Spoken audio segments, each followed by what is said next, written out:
On est ici dans le département le plus pauvre de France. Il faut agir. J'ai alterné en même temps les visites pour aller rencontrer les acteurs de l'aide aux plus modestes. J'ai fait la visite de la banque alimentaire.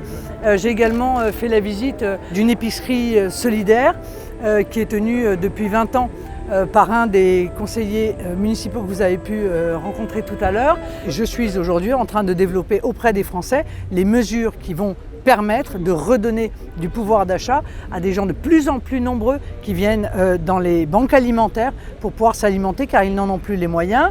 Le bénévole qui travaille à cette banque alimentaire me disait qu'en 10 ans, ils sont passés de 4000 personnes qu'ils aidaient en termes de nourriture à 33 000 personnes en l'espace de 10 ans. C'est une inflation de la pauvreté qui manifestement passe encore en dessous des radars, mais qui est exponentielle. Beaucoup de personnes âgées, beaucoup de jeunes vers lesquels il faut évidemment tourner plus particulièrement notre attention parce qu'ils sont les plus fragiles.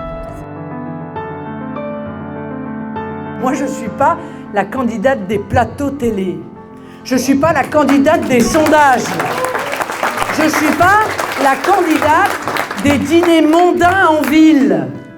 Moi, je suis la candidate du peuple, la candidate de la France des oubliés, la candidate de ceux qui se lèvent tôt pour bosser et la candidate de ceux qui espèrent un jour bosser mais n'ont pas la possibilité de le faire parce que le modèle économique que ces gens-là ont mis en œuvre est un modèle économique qui leur empêche de trouver un emploi et de vivre dignement de leur salaire. C'est de cela dont je suis la candidate. Alors moi, j'ai aucun problème parce que dans ce domaine-là, permettez-moi de vous dire, je n'ai aucune concurrence.